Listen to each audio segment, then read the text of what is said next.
to Let's Talk Real Estate Investing. In this podcast, I bring you insights, experiences, and lessons from real estate investing professionals at all stages of their journey, along with industry experts who provide essential services to you to help you to succeed. Our goal is to empower you with the knowledge and strategies needed to build a personalized real estate investing plan that aligns with your unique goals. If you enjoyed this episode, please hit that like button and subscribe to my channel. It helps me to continue to share valuable content with you. My name is Debbie Balfour, and I'm a real estate investing professional and a real estate investing success coach. I help IT professionals build true financial security by unlocking 60 to 100K in additional income within 12 months through my personalized investor strategy framework. Real estate investing isn't a one-size-fits-all. Your strategy should be unique as you are. My special guest today is Julieta Duvall. Julieta is from the United States. She lives and invests in the United States. And I'd like to hand over to Julieta to give you a bit about her bio, and then we're going to get into her journey. Welcome, Julieta. Thank you so much for being here. Hi, Debbie. Thank you so much for having me. Hi, everyone. So, as she said, my name is Julieta Duvall, and I live in Michigan. I have been in the aviation industry as a flight attendant for close to 20 years. And our real estate journey started back in 2008. An incredible journey that has been. We have two children. In my podcast and some of my work centers around home education, and I help families transition into home education to travel and just live in partnership with their children. So happy to be here. Wonderful. I love the diversity of your experience. Yes.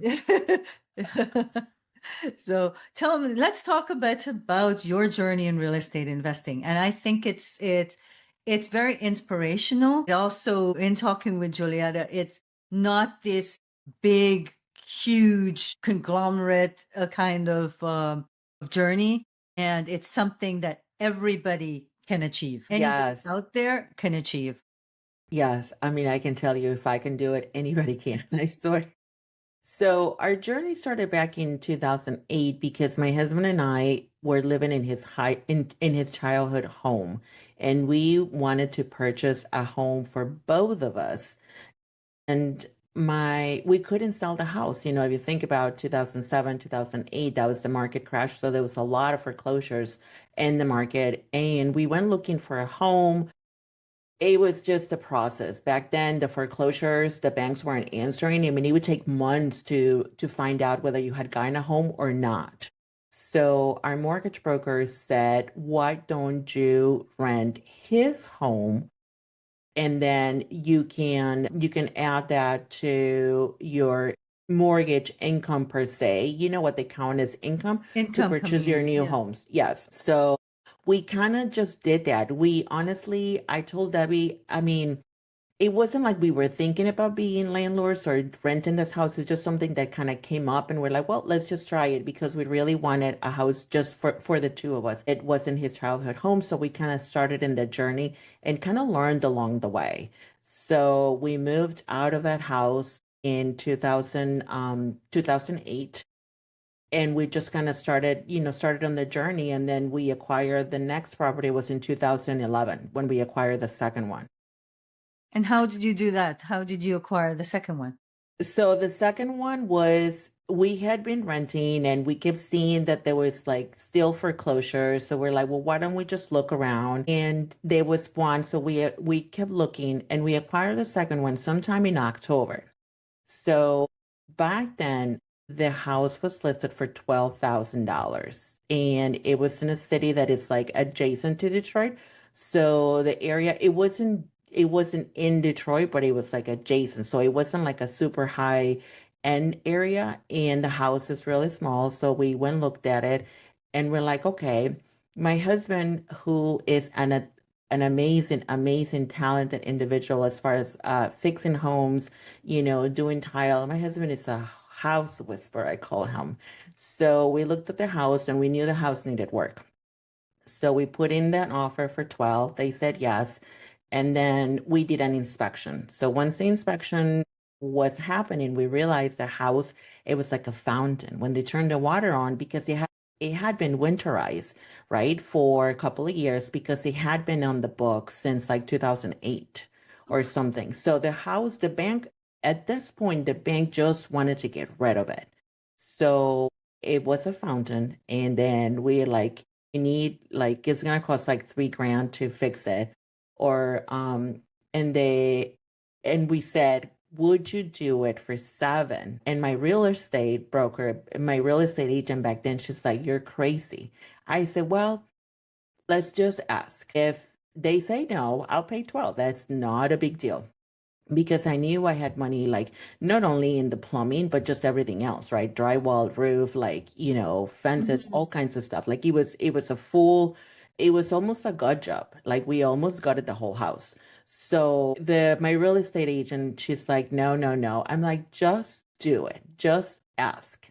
And she did, and they said yes. And we closed before the end of the year because the bank didn't want to carry the house on their books for the next fiscal year. So that Mhm. was a big one. So that's when we acquired the second one. And we did, and I say we, but I really wasn't there. My husband did all the work. I mean, he went after work. He was still working a 9 to 5, and he went after work every day for a couple of months. For a couple of months to redo everything. We redid the bathroom. The only thing we reglazed the tub, but we did the walls, the electrical. We put new kitchen back then. Their laundry room was better than the one I had in my own home back then. Oh, Yeah, so it was like, so we did all new kitchen. It's a small home too, so it wasn't a lot, but it was a lot. mm. So we put in, I don't know, maybe about 20 to 30 back in there. And then it just started to be rented, and it's been in our portfolio ever since. So you moved into that home? No, no, No, we were already that was living. purchased with the intent to rent that one out. Yes, it was always purchased. Yes, it was purchased with the intent of being a rental right off the bat. Yes, yes. Excellent. Hmm. So then you were holding that home for a little while then as you did those renovations. How much is that home worth today? Oh my goodness. I want to say it's close to like 140. Wow. Yeah. It was a huge, and it kept gradually increasing. Like it wasn't always like that, but like right now, like if I comp it, especially with the remodels that we have been able to do Mm-hmm. to it and the care that we have been given to the house is like close to 140. Nice. Yeah. Yeah. It's been a good home though. They have been really helpful in our journey to spend time with our family and spend time as a family doing the things that we like, but also it needs work. So we go in and out of the different cycles that the houses need because they have different cycles. Yes, like because of when, things deteriorate at Yeah. different times and when it's Mm-hmm. been done. So yeah, you need to keep that up for so you can have good tenants. Mm-hmm. Um, Yeah. so so you now have your home, your Yes. family home at this point. You've got now two rentals, Yes. right? So where did you go from there? So then we met a guy that had a rental house across from that one, across the street. And I don't even remember how we got into contact with John. His name is John. And we bought his house on a land contract. So the other two, I don't know which one came first, actually. That's a great question. So my parents were living with us. Let me think about this. Okay, now I got the story. So maybe, so sorry everyone. So I'm trying to go down memory lane there. So we were living in 2014, my son was born, and we moved out of our other home because we were facing really high prices in natural gas. So our winter bill was like $600 to $700 a month. And like the bill, it was just extremely expensive. I was driving over an hour to go to work, so I was like, I can't do this. So we sold the house and we moved back to a city that we had moved from, which is the city of Royal Oak. And my parents lived with us.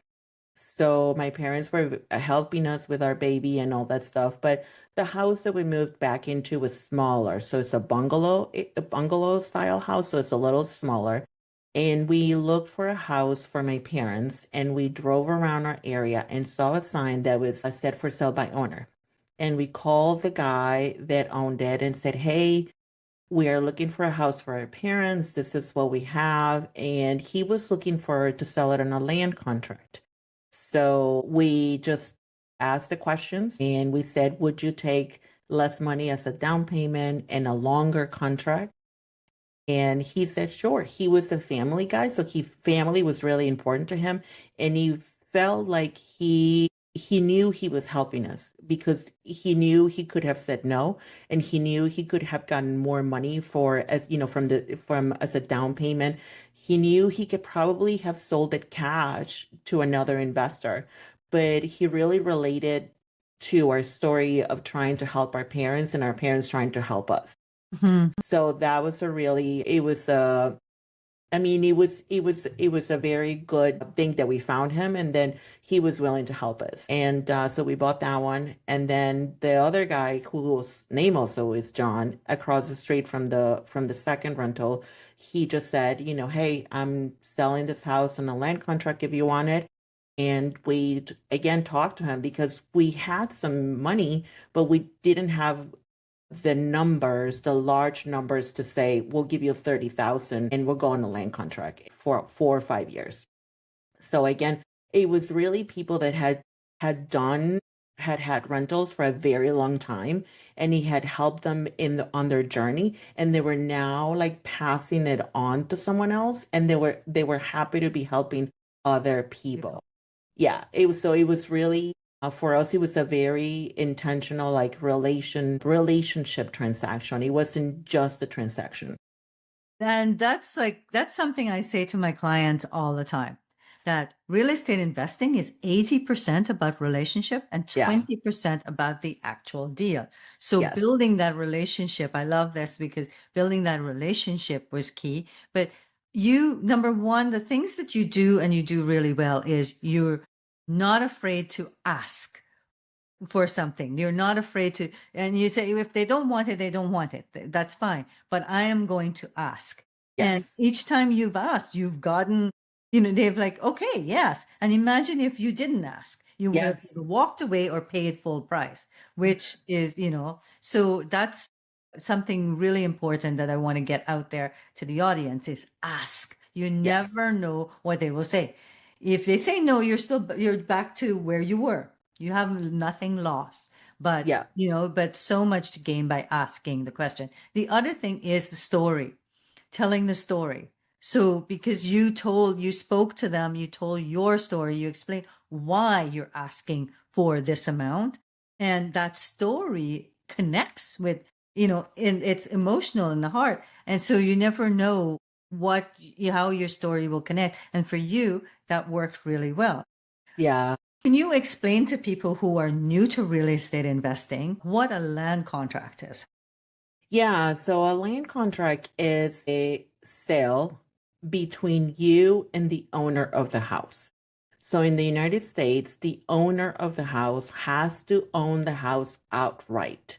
So they cannot be a mortgage and they cannot be a lien on the house. A lien is when a homeowner hires, let's say, a plumber, and the plumber completes the work, but the homeowner doesn't pay for the work. Then the plumber is going to go to their city state and put a lien on the house. So whenever the house is sold, money from the proceeds of the sale will pay the lien of the plumber. Hmm. So the plumber will eventually get paid, just may not be immediately. So if the owner sells the house, owns the house outright, no mortgage, again, no mortgage, then you can create a sale contract, a purchase agreement between you and the owner. So the owner of the house technically acts as the bank. So will make payments, same thing as you would do with a mortgage. So you will give a down payment and you will have a number of years, a contract and a number and your payment and your interest. It's all the same. It's just the bank is not included. So you'll so pay you that. are on title. So the land contract, you're on titled. You're now on title for that property, or is the owner still on title? So is it the owner is still entitled? It's Okay. just the same. Like if you stop paying, if you have a house and you stop paying at the mortgage, then the mortgage company it's you and the mortgage company on the title. The same thing in a land contract. It's you and the owner on the title. It's just that the owner still has, rights. If you stop paying, if you don't pay your monthly payment, then the owner gets to So keep that money, forfeits. Yeah, you forfeit your foreclose payments. kind of thing. Yeah, basically Mhm. forecloses on you. So it's just the land contract is taking the bank out of the equation. So the owner of the house acts as the bank of your property, technically. So for Canadian audience, this is the same as what's called a VTB, a vendor take back mortgage. So Okay. it's your seller, it's seller financing. So Yes. seller is financing on it. So these terminologies. So in the US, there's land contract. The other term for it is seller financing. Or Yes. in Canada, it's known as, a vendor take back mortgage, where the vendor Yes.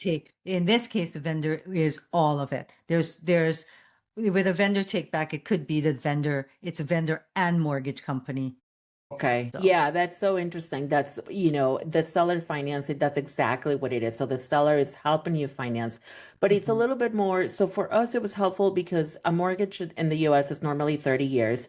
A seller financing contract is less than 30 years. So some mhm, people do it in 5 years. That's why your down payment is sometimes is higher. And sometimes I remember my parents' house, we did an 8-year contract mhm. because we wanted to keep our payment under a certain amount. So there's a little bit more negotiation because that personal connection with the owner is there. And like Debbie said, real estate, it really is about connections and relationships because people are attached to their homes.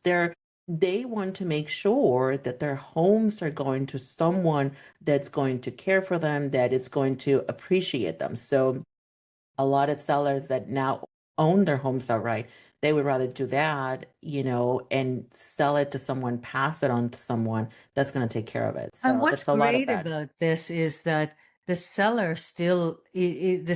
is now having their home as an investment too. So they've now Hmm. sold their home, but they have their home as an investment because now they're still generating money from the home that they sold, but they still have they know that home. So if anything happens, like if you don't pay, they get their home back. It was Yes. their home to start with. So Yes. they know that property. It's a win-win. So whether you're a buyer or a seller, this is an amazing strategy, a great strategy because it's a win-win from on both sides. I really see it as a win-win situation, and it takes a little bit more to find it. People that are familiar with the process of land contract because you still have a title company making sure that that house doesn't that person actually owns that house, right? You have someone on your behalf. Then a lawyer usually draws up the contract, so it's legally a legally binding contract for you for your safety. So you always want to have that professional aspect behind it too. But I do find it that it's a little bit easier and just when you're starting out, it's not a bad strategy to look into than thinking the mortgage is the only way that you Mhm. can acquire a property because it's not. Yeah, definitely. So, and in these cases too, you've been looking at like for sale by owner, your properties were foreclosed, it was on the books for a long time. So you felt confident in offering less than retail because you knew that this is something that's, distressed. All right. Yeah, and he wasn't really just trying to take advantage. I was really thinking about all the work that we had to do at that point. I was like, well, Yes. if I'm going to have to pay for this plumbing situation, well, could you help out by taking this amount of money off? Off. And Yes. but like Debbie said, I've always been that way. I just want to ask the question. If I get a no, then I know where to go from there. At Mhm. least I know that that isn't an option for me. So then I just gonna go to the next step and move on. And if it's for us, it'll be, and that's about it though. But yeah, we just happen to be thinking, like I said, we never really thought we have to get more properties. It just kind of kept on coming up, and we're like, oh, let's just try it and see how it goes. I can tell you that if I had thought about all the stuff that we would go through, I probably would be Talk like, yourself out of it. Yep. I'm like, yeah, I'm good. Thanks, but no thanks. So, Do you yeah, have any regrets? no, no, no. Has it been easy all the time? No, it hasn't. But has it been worth it? Yes. And the worthiness, like having it worth it, has been the key to get through the hard parts, because we have had hard parts and hard times, but those times, they're just temporary, they're not permanent, and that kind of helps us keep going. We've had an eviction recently. That was probably the hardest, because from all the years that we have been having rental properties, we've never had to do that. Mhm. And it was a huge learning lesson, a huge learning lesson. I cannot tell you. It was huge. So, yeah, it hasn't always been easy, but it's been worth it for sure. That's wonderful. Let's get back to the asking the question, because you told me another story that's not, it's still real estate related, but it's not about negotiating a contract or, a price, but around where you asked a question for an insurance claim. So can you tell us Yeah. a bit about that one? Yeah, so when we moved in 2008 from my husband's childhood home, we moved into a home that was out kind of in the country, and he had a ceiling, like lots of peaks and valleys. And one of the valleys started leaking. So we had a leak into the kitchen, and it was in this really weird corner, but it created discoloration on the ceiling. So we're like, we had to fix the roof. And we did that, but then the discoloration was there, and I'm like, well, why don't we just ask the insurance? And my husband was like, no, they will never cover that. I'm like, well, you don't know that. I'm like, why don't you just ask? So he called, and what insurance did, they did cover it. So they didn't cover the repair of the roof. So we had to replace the snow caps, I think, because ice was accumulating, and when it was melting, it created that. So it was leaking into the house. And so they didn't fix the problem, right? They didn't replace the snow cap and all of that stuff. What they fixed was the painting, the discoloration. And because they said they would fix the discoloration on any continuous surface. So our house had like the whole thing. It was the ceiling and the walls were like one big room. So they ended up painting the whole house. Literally, they painted the whole house because of this one little piece that was this Because that then it that wouldn't match. it wouldn't have matched. Yeah. They just painted that spot. It wouldn't have matched. So they Mhm. replaced the whole thing. But we wouldn't have gotten there if we didn't take the time to ask the question, make the phone call. And I think my husband just talking to the right person, because I know maybe it sounds like I'm doing it all. You guys, I am not. My husband is the motor behind my ideas and my thoughts and my questions. He is the one that, now that he's a real estate agent, like we work really well together, but my husband is the motor behind all of that. He talks to the right person all the time, and he always also asks the right questions too. And I give ideas and feedback, and we are a great sounding board together. Great partnership.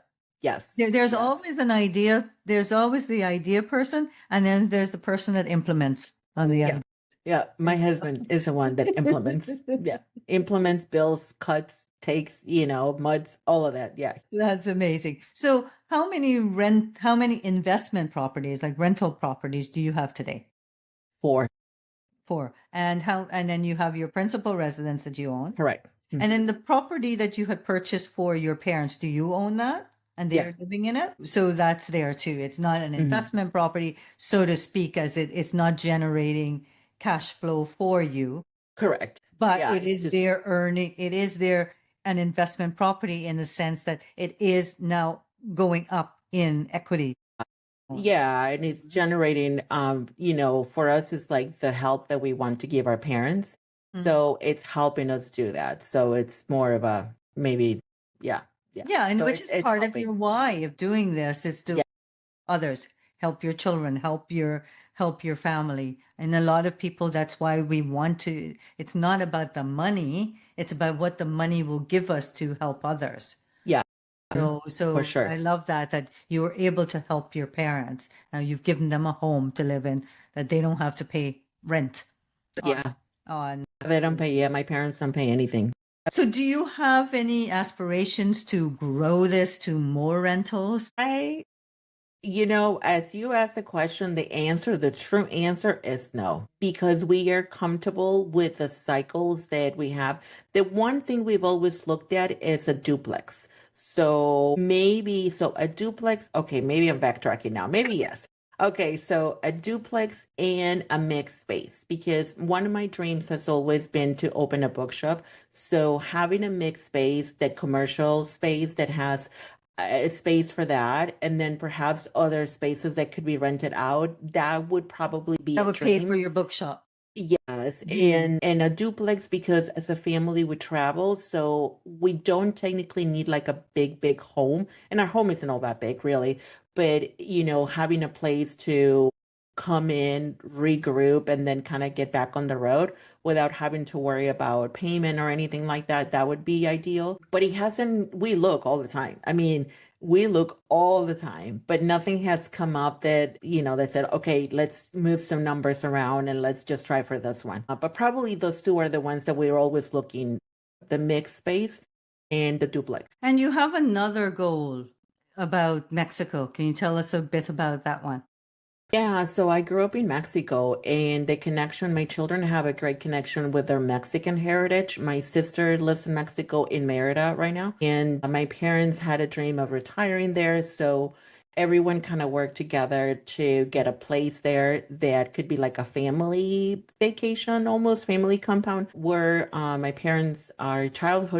childhood home is still there, and it's a rental for my parents, and it helps my parents' income. So that's part of their strategy, the retirement strategy. And then eventually that will be passed on to us as well as the other place. But it's mostly to keep this connection with our Mexican heritage and the language. Because we're in the US, the boys do speak Spanish, but it's not as fluent, because fluency comes from interaction with your peers, with practice, with being immersed in it. So that's our strategy, is to go there, spend a little bit more time, a month or two there, and just kind of, be immersed into that part of our But that is an area where you may be looking to then expand into, because you said that right now it's not in the ideal place in Mexico where you would like to be. Yeah, my parents' home, I love my city that I was born in, but there really isn't anything to do there. So you kind of wake up thinking like, what are you going to eat? And, you think about your meals and stuff, but there are more stuff, but it's like far out. And it's also hard for us to get there from the US. So we have to take us like two airplanes and like a 3-hour bus ride. So it really isn't like sustainable to go like every couple of months. It's just not sustainable. My sister lives in Merida, which I love the ocean. I find a lot of peace in the ocean. So being in that area would probably be better for us in the future. But right now it's kind of in a holding pattern. So I like to think of ideas and projects like on holding patterns, and then I break it down into smaller pieces to see what could get me there. That's exactly how I work with my clients, and that's why I brought this up, because you want to look to the future. What is it that you would like? Is that future goal something that's in real estate investing related? And then can you bring it in closer? Like you said, what small actions can you start taking now, knowing that that's where you want to go? It could be that you start saving for it, or you start practicing something. So if it's short-term rentals, for instance, maybe start thinking about helping somebody else with their short-term rentals, things like that. So you start learning towards it. That's the mindset you want to do, because for me, I really think that tomorrow isn't promised. So if I might have a goal for 10 years, who says I'm going to live 10 more years to achieve that goal? So how can I start pulling those in, to present? If you want a place in Mexico, maybe you buy it now as an investment property, knowing that in X number of years, you're going to be wanting to live there, like those kind of things. So, yeah. So I love what you just said, that fact that you take that's what you're looking at, and how can you start breaking it down and doing smaller bits towards it. And that's what I want our audience to start thinking about, is that nothing is, it's these big things that seem huge, they're achievable once you start breaking them into smaller bits. What do I need to start knowing today? Don't worry about the big, you know, overwhelming goal, but what are steps that I can start taking today towards it? Maybe it's learning more about it. Maybe it's learning more about the city, the market, like all of those things. Start taking those steps. So that's amazing. Yeah, no, that's huge though. I love that you said that because it's really big, and that really goes for anything really. Like if you take that dream that you have, that big, the biggest dream that you can possibly think of, Make it and then just scary. bring, yeah, it can get scary. And I feel like when we have done remodels and renovations, it's like you want this whole big kitchen, but I'm like, I can't do all of it like right now. So you just take it, in small pieces. And that's the way I like to work now. It's like I like to say dream big and start small. So Yeah. you just start small, whether it's like taking a trip to that place that you dream about retiring and see if you like it because maybe you don't. And then you're like, okay, well, that's not That's where that's off the list. And you take all the guesswork out of it. I mean, that to me, that's huge because I hate spending my mental energy. I think about things that do not matter. I cannot tell you, like, I think about things that do not matter at all, at all. So when I take that guesswork and that mental energy back, I can use it for something else because I can get wrapped up into the what ifs, the fears, all the things. And I'm like, no, none of that is real. Let me find out what is in this, let me find out what is it that I can do. So yes, please just dream big and start small, down If into it's not pieces. scary, it's not a good goal. Yeah, what you want is on the other side of fear. I think Yes. Viola Davis I watched a little reel and she said that what you want, it's on the other side of fear. Yeah. So give yourself the permission to kind of get there. Go And there. fear is just the lack of knowledge. Yeah, yeah, it really Fear is is the though. lack of knowledge. I lost my home recently in a fire, like everything, No, I'm so sorry. about 2 years ago on Mother's Day. Yeah, everything, like this, and it wasn't our fault. Our neighbor's hot tub went on fire, burnt down our home. And we never thought that at the age of like over 50, I would be starting from scratch. And all personal belongings, everything. Like we were looking for underwear, socks, toothbrush, that bad. That bad. Oh my My goodness. son That's ran out with incredible. no shoes, no top, just a pair of slacks that he had. And, that's what we ran out with. But so rebuilding a house before seemed scary, seemed, I can't do that. But I had no choice. I had You to had rebuild no my home. choice. Yeah. So we went right back to, we were able to save most of the studs. It wasn't a total knockdown, but it was a total gut. Like plumbing, electrical, Yeah. everything had to go. Even, and the trusses, the entire roof was gone, and even the back wall where because it's the back, our neighbors are on the back. That Okay. wall, that framing had to be redone and the supporting beam. So it was total rebuild. And if I had thought about doing an investment property and buying a property that was burnt and going back to studs or things like that, I would have said, no, I don't No, have the knowledge. I can't do that. But I had no choice. you had no choice. And I I rebuilt my can't. home and it's better than it was before. It's now my dream home. Wow. Yeah, sometimes life puts you into a situation where you just really have no choice. Yeah, I mean, real estate has been good to us. It's just there's a lot of there's a lot of knowledge and learning on the way. So don't be afraid to learn as you go. I mean, that's the way I did it. I don't know, maybe some people, not everyone is like me, just gonna go for it, but we learned a lot along the way. So we're Yeah. very grateful. Do you think Yeah. if you had a coach to help you you would have it would have saved you some time and money? Yeah, for sure.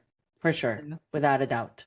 If I would have had someone to like kind of help me guide through it, probably would have saved me a lot of anxiety and a lot of thinking. So for example, the eviction process that we went through just recently, I had never been through that. So there was a lot of guesswork on it.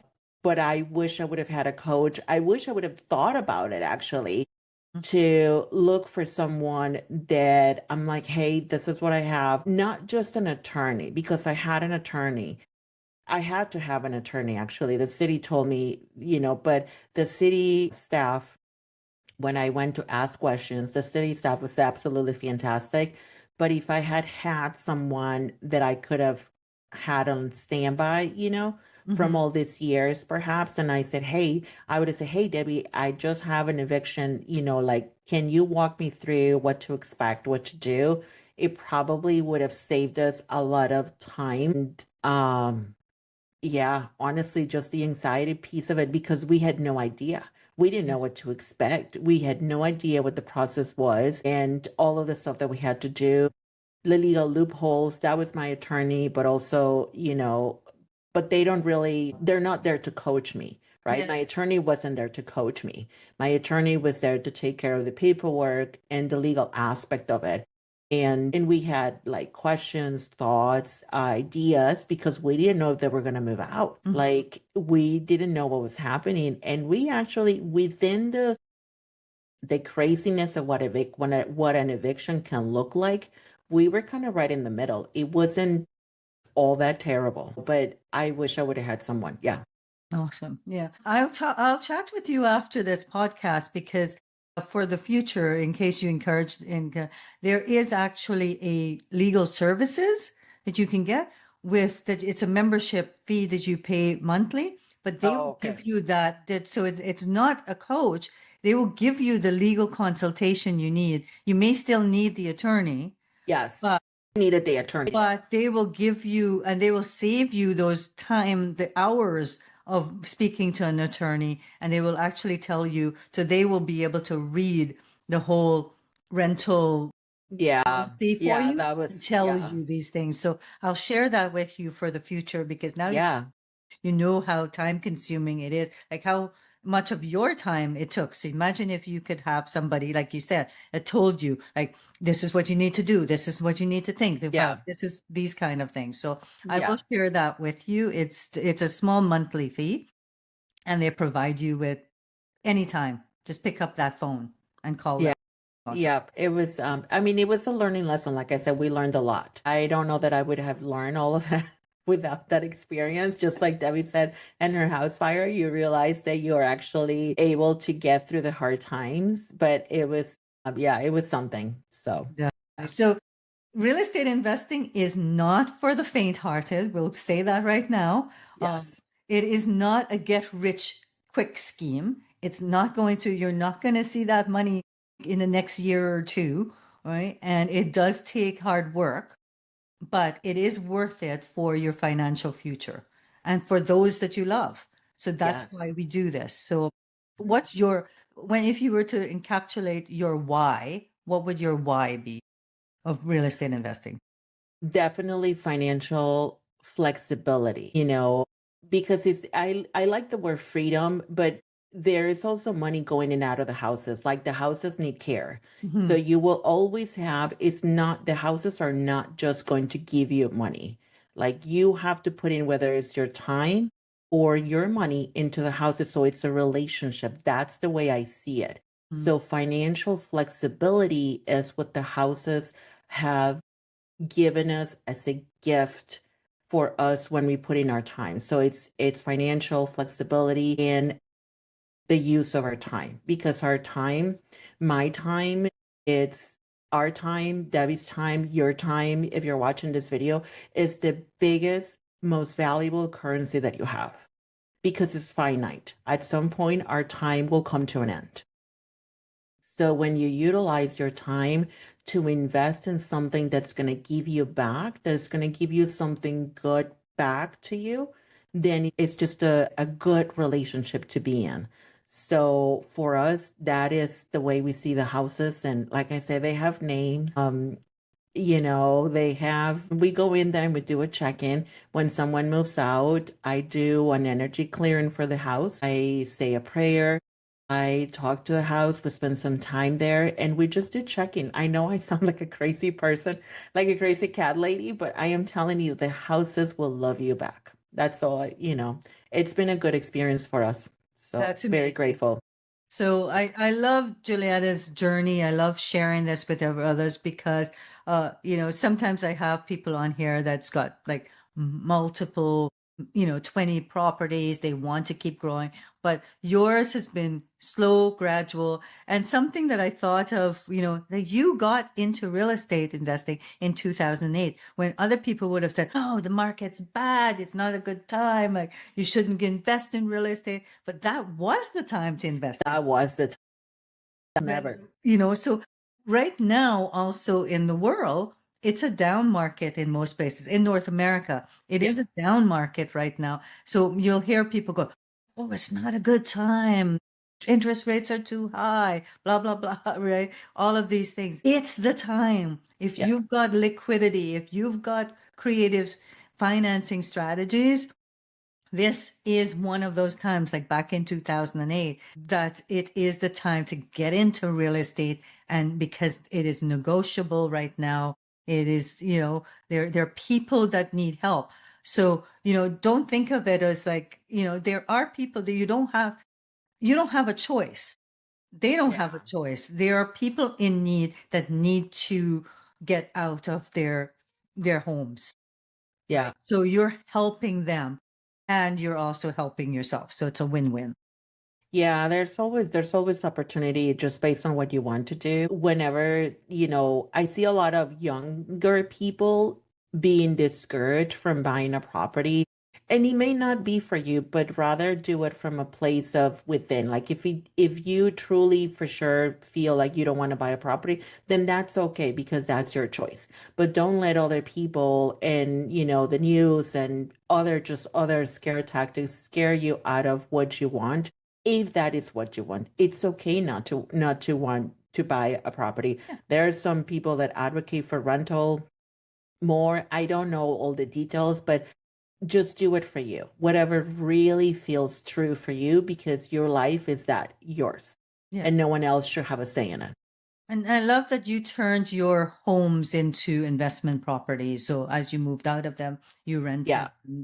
those things too. So you may be just looking for right now for your first thing is a family home, but that family home can be the basis or is the basis for anyone that wants to be an investor. Because for mine, like I mentioned to you, my home is now worth 1.5 million. Yeah, I that's bought incredible. it 20 years ago for 250,000 with tax. Oh So my now goodness. I have all this great equity in my home, Hmm. and that's what I used to for my investing. I Yes. took that equity and that equity became the base. If I was just sitting on it, then it was just like it's just, a money waster. If I was Yeah. it's just a home, that's it. That was just a roof, but that equity in it is what got me 5 investment properties. Yes. I mean, it's So incredible when you start looking, and people like to dangle the carrot, like you should wait until you're retired to like, enjoy your money or enjoy your thing. I do not, because like Debbie said, we don't know what tomorrow holds. So I do a little bit of both. I don't get stuck in the future. I don't get stuck in the past, but I look at both so I can live the best possible present that I can, yes, definitely. which You is do to have to me. plan for the future. Yeah, I'm not saying not, don't plan for the future. That's why we're all doing this. But at the same time, don't compromise. Don't just be thinking about the future about the future. and Yes. not plan for today. Yeah, because there's just a little, it's just a balance, yeah, it's just a balance, a little bit of all three to be able to get you to your next step. But to me, the biggest priority is to spend time with my family and Mhm. to spend time with my children and have fun, because someone said these are the good old days. Like there's not in the past, these are the good old days. So I just want to have coffee, read books, and I don't know. So tell us, Juliana, before we wrap up, a little bit about your podcast. Yeah, so my podcast is The Unschooling Lifestyle, and what I do is I help families transition from mainstream education into alternative education. And just like real estate investment, your alternative education is going to look very different. It's a different path for everyone. So some people travel full time, some people travel short time.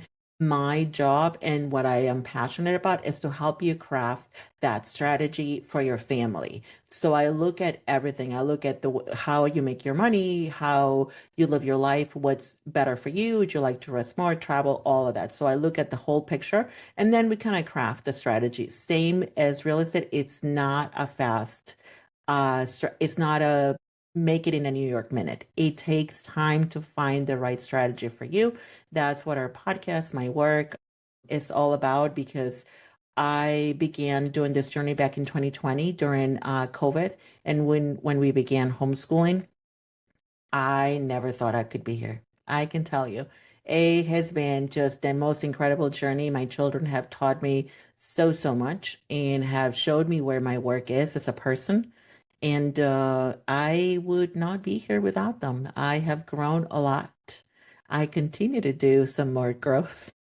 So yeah, so that's our podcast. You can find us at theunschoolinglifestyle.com, the website. Our Instagram is the same, and our podcast is there. There's a little bit of rebranding, so you may see some different, graphics and names. I'm mostly going on just my name, Julieta Duvall. So you'll probably see some changes, but I concentrate on helping families transition out of mainstream education. That's what I do. Excellent. And what I'm going to get from you also is contact information for your husband Yes. as a realtor, because not only are you getting, so anyone looking for real estate in the Michigan area can contact your husband because he's not just a realtor, but he's a real estate investor himself. So he will be able, and he knows about Yeah. general contracting about. Oh so my God.